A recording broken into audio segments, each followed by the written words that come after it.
जम्मू में सेना के कैंप पर आतंकी हमला। सुंजवा मिलिट्री कैंप को आतंकियों ने बनाया निशाना। जम्मू पठानकोट हाईवे पर आतंक की साजिश। कैंप में तड़के घुसे फिदायीन आतंकी। कैंप में भारी फायरिंग और ग्रेनेड धमाका। सुंजवा कैंप में है सेना की ब्रिगेड। आर्मी ब्रिगेड में करीब 3000 जवान मौजूद। आतंकियों को मुंहतोड़ जवाब दे रही है सेना। एबीपी न्यूज पर आतंकी हमले पर बड़ी कवरेज लगातार। देश नहीं भूलेगा कि सुंजवा पर हुए कायराना आतंकवादी हमले में, वो भी एक ऐसे सैनिक बेस पर जहां हमारे 3000 सैनिक और उनके परिवार मौजूद हैं। हमारे 2 जवान जो हैं वो शहीद हो गए। हमारे 2 सैनिक शहीद हो गए हैं। जी हां, 2 जवान शहीद, 4 घायल, जिसमें गंभीर रूप से घायल बताए जा रहे हैं वहां पर लोग। और यही नहीं, एक जेसीओ की बेटी जो है वो खुद बहुत गंभीर रूप से अस्पताल में भर्ती है।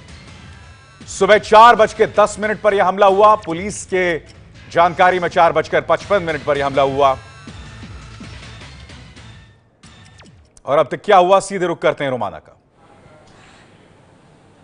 तो ये बेहद कायराना करतूत पाकिस्तान की तरफ से जो अंजाम दी गई है, और अब तक क्या कुछ हुआ है जरा इसे समझ लीजिए। सिलसिलेवार ढंग से आपको बताते हैं कि आखिरकार किस तरीके से इस हमले को अंजाम देने की फिराक में आतंकवादी। 8 घंटे हो गए हैं आतंकवादियों के साथ ये इनकाउंटर जारी है।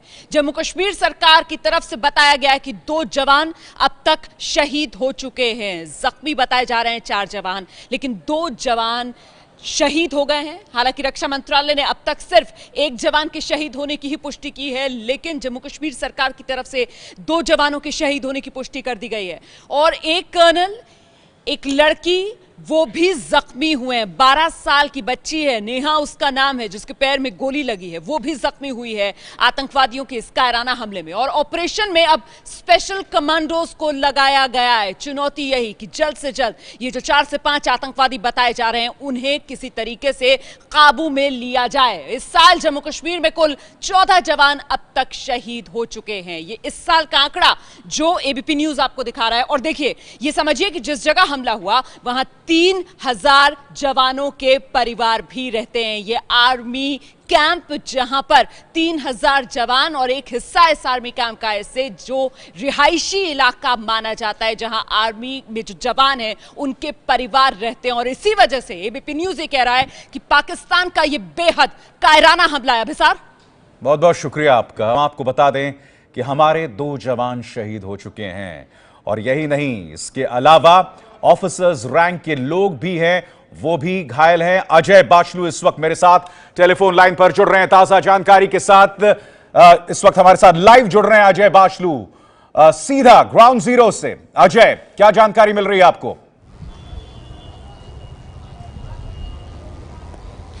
देखिए अभी सर, 2 तरह की जानकारी मिल रही है। पहली जानकारी जो आ रही है वो जम्मू कश्मीर विधानसभा से आ रही है, जहां पर minister for law and parliamentary affairs Abdul Rahman Veeri ने ये सूचना दी है कि इस हमले में, सुंजवा हमले में 2 जवान शहीद हुए हैं। वहीं जम्मू में जो सेना की तरफ से पहला ऑफिशियल प्रेस नोट आया है, उसमें यह साफ किया गया है कि सुबह करीब 4:50 के आसपास जो संतरी, जो सुंजवा गेट की दूसरी तरफ, जो हम सुबह से दर्शकों को बता रहे हैं, जहां से यह हमला हुआ है, वहां पर एक संतरी पोस्टेड था। उसने कुछ संदिग्ध वहां पे मूवमेंट देखा और जैसे उसको चैलेंज किया, वहां से फायरिंग शुरू हो गई।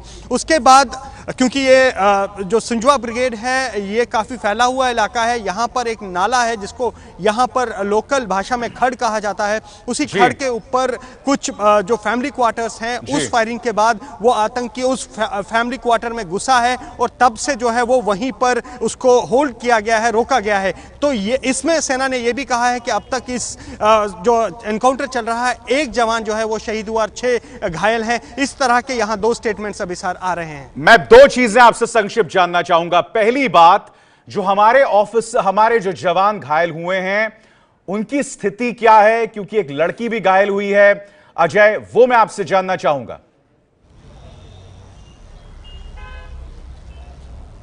देखिए अभी सर, जो 6 घायल बताए जा रहे हैं, जिनमें कुछ ऑफिसर्स भी बताए जा रहे हैं और कुछ ऑफिसर्स भी घायल हैं, उनका इलाज समझ 2 जगह चल रहा है। एक तो MH मिलिट्री हॉस्पिटल जम्मू और मिलिट्री हॉस्पिटल उधमपुर, दोनों सुपर स्पेशलिटी हॉस्पिटल है और दोनों में जो इंजर्ड हैं वो काफ़ी क्रिटिकल हैं, वो काफ़ी घायल बताए जा रहे हैं और उनको जो है कंडीशन हालांकि स्टेबल है लेकिन काफ़ी क्रिटिकल है और उनको जो डॉक्टर्स की टीम है लगातार उन पर निगरानी जो है वो बनाए हुए हैं। जी बिल्कुल, और हम आपको बता दें, जैसे कि अजय भी हमें लगातार बता रहे हैं कि जो घायल हैं उनमें से एक कर्नल रैंक के हैं और एक मेजर रैंक के जो वहां ऑफिशिएटिंग कमांडिंग ऑफिसर थे।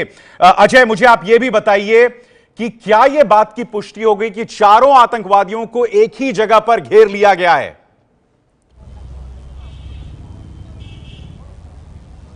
देखिए अभी सर, इस बात की पुष्टि सिर्फ सूत्र कर रहे हैं कि क्योंकि जैसा मैंने बताया, जो आर्मी का प्रेस नोट है उसमें ये साफ किया गया है फायरिंग के बाद वो आतंकी जो है एक क्वार्टर में घुसे हैं, तो उस क्वार्टर को घेर लिया गया है। ये पुष्टि जो है हमारे सूत्रों ने, चाहे वो सेना से हो या वो पुलिस से, उन्होंने की है। लेकिन जो प्रेस नोट ऑफिशियल आया है उसमें इस तरह की कोई बात नहीं लिखी गई है कि आतंकी कहाँ है। हाँ, ये ज़रूर कहा गया है कि वो एक फैमिली क्वार्टर में है और उस फैमिली क्वार्टर को घेर लिया गया है, जिसका मतलब साफ है कि आतंकी अंदर घुसे हैं और फैमिली क्वार्टर में वो घुसे हैं और उस फैमिली क्वार्टर को घेर लिया गया है सुरक्षा बलों की तरफ से। जी अभी सर, तो इस वक्त की जो बड़ी खबर है और बहुत चिंताजनक बात कि वो फैमिली क्वार्टर्स में है, जो हम आपको लगातार बता रहे हैं। हम उम्मीद ये कर रहे हैं कि वहां से खबर जो आ रही होगी वो चिंताजनक नहीं होगी। इस वक्त वो फैमिली क्वार्टर्स में हैं, आतंकवादी जो हैं तमाम, जो इस वक्त फैमिली क्वार्टर्स में, जिससे आप अंदाजा लगा सकते हैं कि उनके किस तरह के नापाक इरादे थे और ये किस तरह का कायराना आतंकवादी हमला है, जहां आपने लोहा हमारे सैनिकों से नहीं बल्कि उनके परिवारों पर हमला किया। फैमिली क्वार्टर्स में घुसकर हमला किया, जिसमें इस वक्त नेहा नाम की एक लड़की जो है वो गंभीर रूप से घायल बताई जा रही है। एबीपी न्यूज आप तक पल पल की जानकारी पहुंचा रहा है और हम आपको यह भी बता दें, हम अपनी जिम्मेदारी भी समझते हैं। यही वजह है कि जो खबर आप देख रहे हैं इस वक्त, आप अपने टेलीविजन सेट्स पर अब तक वो खबर पहुंचाई जा रही है जो सेना जो है अब तक हमें सामने वो खबर जो है वो भेज रही है। तो इस वक्त की बड़ी खबर, हमारे 2 जवान जो है वो शहीद हो गए हैं।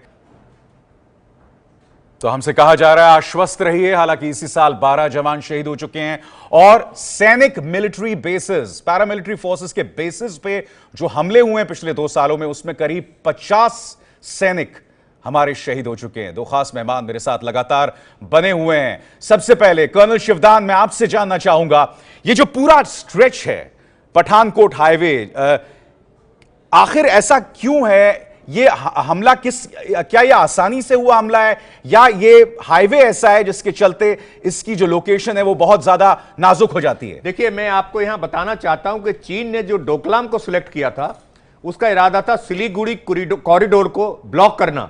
सिलीगुड़ी कॉरिडोर जो है पूरे नॉर्थ ईस्ट के 6 राज्यों को देश के अन्य राज्यों से जोड़ता है, अन्य भाग से।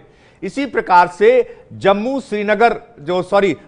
पठानकोट हाईवे है जी, पूरे जम्मू कश्मीर को यह देश के अन्य भागों से जोड़ता है। 47 से पहले इसको जोड़ने के लिए 2 रास्ते थे। तो कर्नल, अगर मैं आपकी बात समझ रहा हूं, क्या यह वजह है इस हाईवे पर जो हमारे मिलिट्री फोर्सेस को टारगेट किया जाता है ताकि देश का संपर्क टूट जाए? ये एक तरह से यहां पर सनसनी फैलाने का उद्देश्य है, एक तरह से देश को ये डराने का उद्देश्य है कि देखो हमने इस हाईवे पर बार बार, आपको याद होगा उससे पहले हीरानगर में अटैक इसी तरह का हुआ था, बिल्कुल इसी तरह का अटैक कठुआ में हुआ था, इस तरह का अटैक पठानकोट में हुआ था, इसी तरह का अटैक अभी यहां जम्मू में हो रहा है और जम्मू में इससे पहले भी अटैक हो चुका है। ठीक है, तो ये इसी हाईवे को सिलेक्ट करते हैं और इस हाईवे के जगह जगह पर कहीं पर दूरी 10 किलोमीटर। कर्नल शिवदान सिंह क्या कह रहे हैं, गौर कीजिए इस बात पर, आखिर क्यों इन बेसिस को सिलेक्ट किया जा रहा है जो कि जम्मू पठानकोट हाईवे पे हैं। कमर आगा मेरे साथ मौजूद है। कमर आगा, आज से 1 हफ्ते पहले जैश-ए मोहम्मद का आतंकवादी मौलाना मसूद अजहर ने निहायत ही भड़काऊ बयान रावलपिंडी में दिए।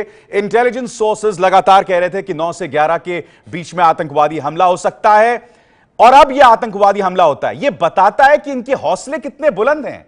इन्हें शर्म तक नहीं आती कि ये किस तरह से हमारे मिलिट्री बेसिस के फैमिली बेसिस पर हमला कर सकते हैं। देखिए, इनको कोई शर्म किसी किस्म की नहीं है। दो चीज़ें हैं। पहली बात तो ये है कि अब जैश ए मोहम्मद का रोल कश्मीर में बढ़ता जा रहा है। जैश ए मोहम्मद बहुत ही ख़तरनाक ऑर्गेनाइजेशन है। ये वो ऑर्गेनाइजेशन है जो सिविलियन को मारने में ज़रा भी संकोच नहीं करती।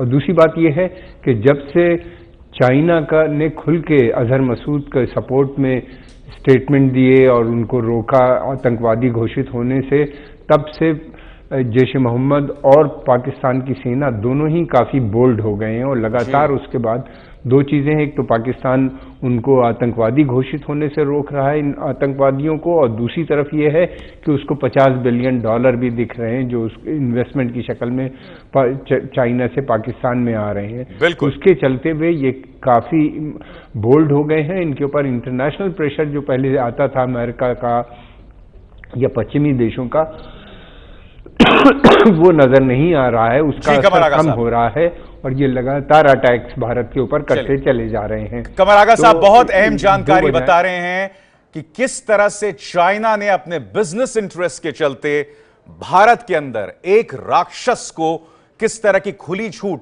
दी रखी है, उस पर अंकुश लगाने पर भी वो बार बार अपने वीटो का इस्तेमाल करता है। एक बहुत ही छोटे से ब्रेक के बाद हम लौट रहे हैं। ये बड़ी कवरेज इस आतंकवादी हमले पर आप एबीपी न्यूज पर देख रहे हैं, तमाम पहलू जिसकी जानकारी हम आप तक पहुंचा रहे हैं। जाइएगा नहीं। ये है एबीपी न्यूज, आपको रखे आगे।